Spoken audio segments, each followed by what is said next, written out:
College football season. I know we're under 100 days. I know we're under 90 days. I don't know the exact date at the time, but I know it's time for like the predictions to start coming out. Like, so Hadley, who are like the teams that you think are like favored to make a run at the Natty next year? FanDuel right now has the odds on favorite Ohio State to win the Natty, their second Natty in 3 years. Notre Dame sits at two. They have a very easy schedule. Texas at three. They have a very hard schedule.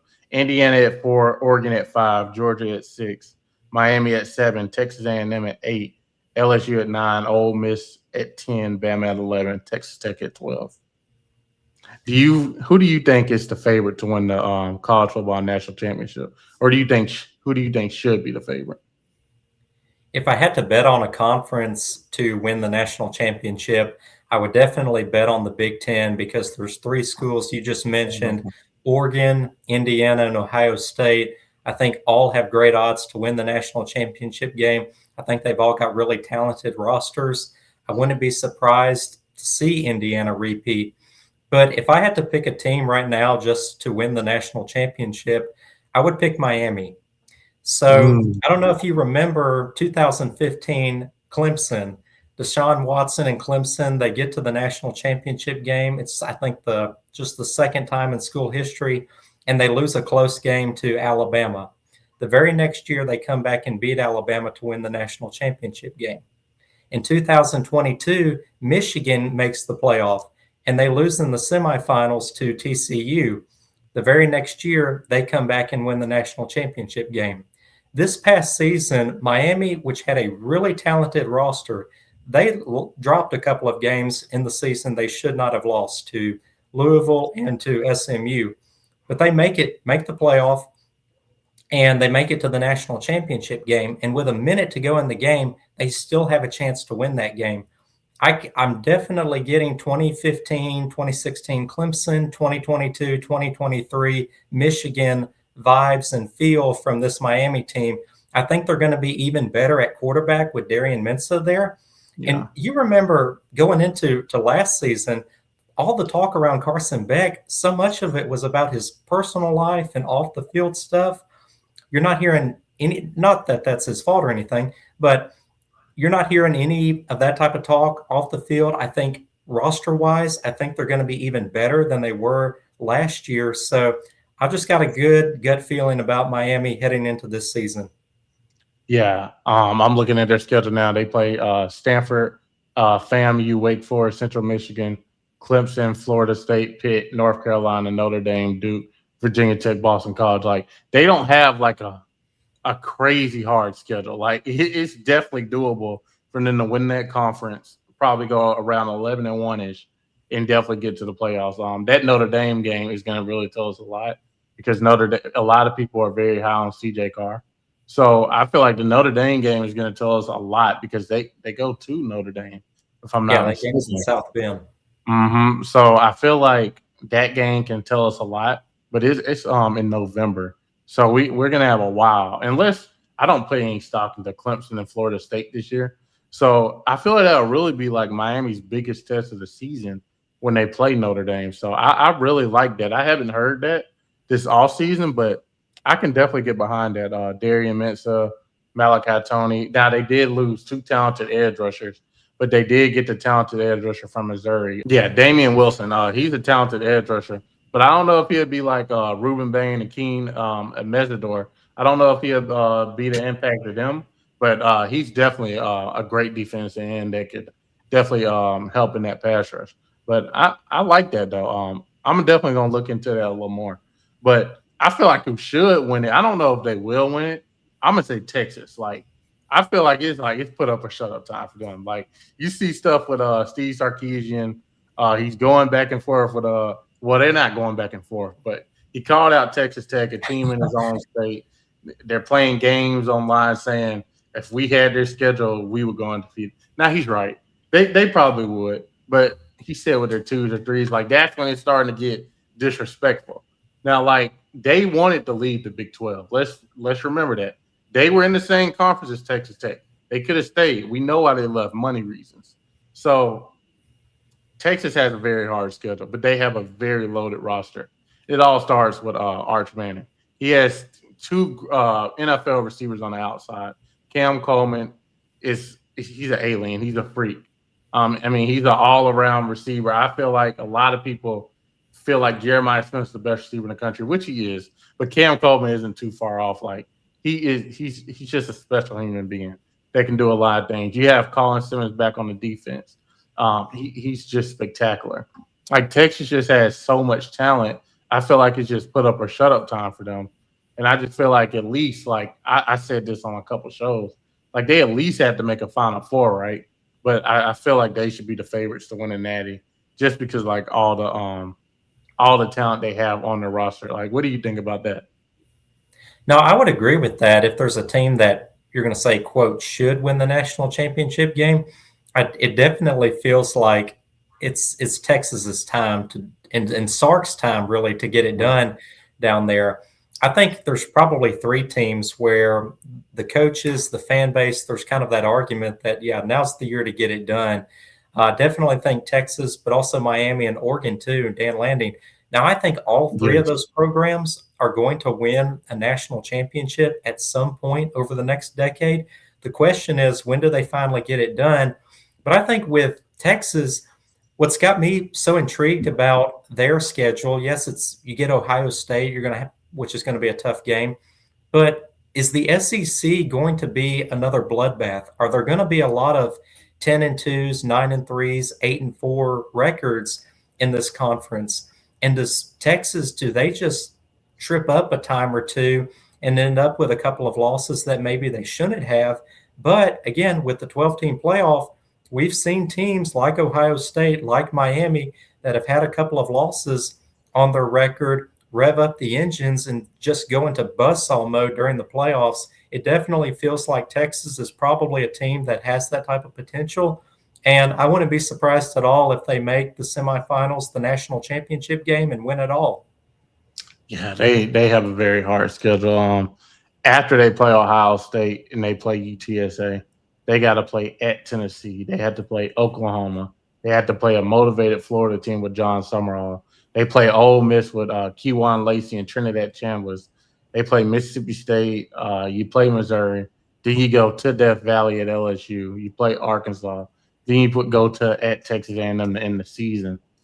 They definitely have a tough schedule, but they have Ryan Wingo on the outside with Cam Coleman. So you can't just double one because you got another one. You got like two Lamborghini running backs in the backfield. You got Hollywood Smutter, CJ Baxter. Like they just got so much to like cook with. Like they have no business not making the national championship game. But I do like what you said about Oregon, Dante Moore. I'm a bigger fan of him than I am Arch Manning. I feel like Dante Moore has already proved that he is a big time quarterback. I feel like he could have been the number 2 pick in the NFL draft. He was getting that type of buzz at the end of last season. He was getting he wasn't getting the number 1 pick buzz, but he was getting like if he would have went number 2 overall. So I feel like he has a lot to prove. I feel like in the last season left a bad taste in his mouth. I feel like he has a lot of receivers to work with. I feel like he's going to be motivated to definitely shut a lot of people up. So I like Oregon as well. That was my number 2. If you picked Texas, I was going to say Oregon. So, yeah, I think Texas and Oregon are like the 2 that I feel like I put like a lot of stock in 2026.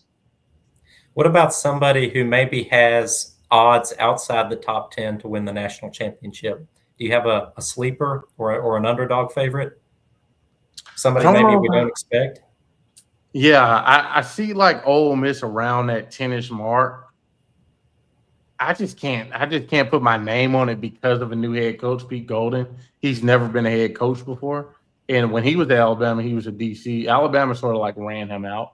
So that sort of has a bad taste in my mouth as well. But I will say this, the Big 12 had nobody in the top 10. I know the stuff with Brendan Sorsby's going on at Texas Tech, but Houston is definitely a wild card team that they played very well at the beginning of the end of last year. So do you think maybe Indiana should be a favorite to maybe do something this year? Like we're looking at the team that just won the Natty, that just went 16-0.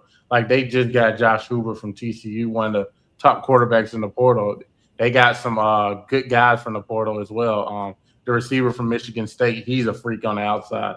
Like, do you think like they should maybe be the favorite? Like, or do you feel like they're being disrespected a little bit? No, I think Indiana should absolutely be a top 5 or top 6 team this upcoming season, not only ranked, but in terms of being favored to win the national championship.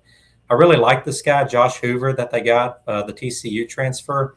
The only question mark around him, I think he was a little bit turnover prone. So if he can get some of those cleaned up, and I don't think he has to be Superman in order for Indiana to win it all, but if he can kind of continue to get better as the season goes along, I'm just really buying into what Kurt Cignetti is doing up there. I think he's really building a program on culture and on toughness and on doing all of the little things really, really well. And it's, to me, I think it's one of the best stories maybe in, I don't know, maybe in college football history. Don't want to be a huge prisoner of the moment, but Indiana was just historically bad. And for him in year 2 to go 16-0 and win the national championship game, I think it speaks really highly to him and the program he's building there. And so until further notice, we've got to take Indiana very seriously. Yeah, most definitely. I feel like I always like how disciplined they are. Like, they're just like they don't like get penalties. Like, I feel like that's like the like most like easiest thing to say, but like they're so like disciplined. Like when they played Alabama, like they just beat the dog crap out of it. Like a team that used to have all these like established dynasty, like a team that had an established dynasty. He just whooped them like up front. He ran the ball. He passed it when he needed to. Like they just whooped them. Like they were literally up on Bama by 30. And like he just like on his face, he had the same expression. He didn't care who he was playing. And I felt like that was sort of like a message. If we can be better, we're gonna win the whole thing. If we can, if we're like we're on the stage now, like when they beat Ohio State, like if we beat Ohio State, we're now an established program. Like I feel like in year 1, it was sort of like Cinderella vibes. Like it was sort of like, okay. Like everybody was like, it's sort of like how SMU was the year before last, and how when Penn State was in the playoffs and Boise State, it was sort of like, okay, Indiana's in, but like they're not going to do nothing. It's not that way no more. It's like when everybody sees that Indiana on their schedule, everybody's like, oh, okay, like they're sort of being feared now. Right. Yeah. Everybody thought that 11-1 a couple of years ago, it was cute. It was a good story, but this is one and done. Indiana's not going to be back. I don't think anybody was expecting them to win 11 games again, much less go 16-0 and win the national championship game.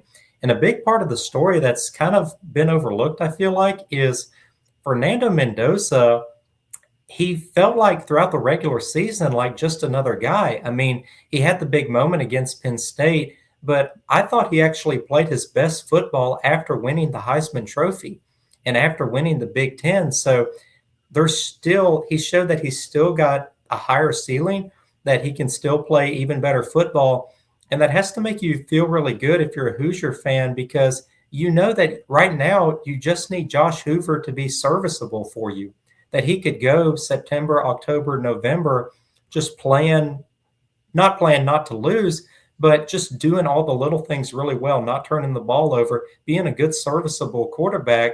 And then they could rev the engines up and he can play really well in the playoffs. Yeah, so like you mentioned, I'm going to show this to the viewers right quick. I've got a new health book out. It's called Drug-Free Crohn's. And my goal with the book is to help other people, especially young people, young men and women, high school, college age, use nutrition, fitness, and faith to overcome their health challenges naturally. And I'll give you the quick rundown or the reason why behind the book. So I was diagnosed with Crohn's disease when I was 12 years old, and basically went over a decade dealing with conventional medical treatments, everything from steroids, biologic drugs, feeding tube, had a big surgery while I was in college and undergrad, and I was still having symptoms. I was still labeled as sick for life by my doctors. And so a couple of years ago, while I was in grad school at Troy, is when I took this leap of faith and I quit my doctors and I quit my medicine cold turkey. And I went down this functional medicine alternative healing route. and was able to heal myself naturally. And that experience to me was so liberating. I woke up a few months after doing that. This was July 2024. I was interning in DC at the time. And I had this really strong call on my heart to write this book to try to help other people, like I say, especially young men and women who have Crohn's or ulcerative colitis or any type of autoimmune disease, just to give them hope and confidence that you don't have to be sick for life, that you can really take agency over your own health and heal yourself naturally. Man, thank you, Hadley, for like sharing that with us. Like to just have the courage like to come on and share that with us. Like you guys definitely need to, check out Hadley's book. And is it you said it's on ebook too, right? Right. Yeah. So there is an ebook. You can get it hardcover or paperback. It's out on Amazon. Although I will say, if you happen to be in Nashville, the Vanderbilt University bookstore is carrying it. If you're in South Bend, Notre Dame's University bookstore is carrying it. A couple others, Austin P and UT Martin, both have it in their campus bookstores as well. I'm trying to get more universities to carry it as well.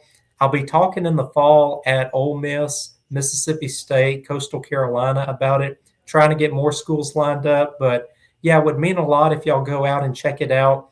Whether you have autoimmune disease or not, I definitely believe that if you're into health, if you're into nutrition, fitness, or faith, there's definitely something for you. But by all means, if you know somebody with Crohn's, with colitis, who's struggling with a health problem, please share it with them. I really believe that there's something in there that can help them. Yeah, guys, and the link definitely will be in the description. So make sure you guys check that out. And Hadley, thank you so much for coming on. I really appreciate it. He'll definitely be on again, guys. Thank you so much, Connor. Honestly, this was, we were talking before, this was honestly like a dream come true, getting to talk about college football for an hour. So thank you so much for having me. Let's definitely do it again. Yeah, thank you guys so much for joining us. Thank you guys, and we're out.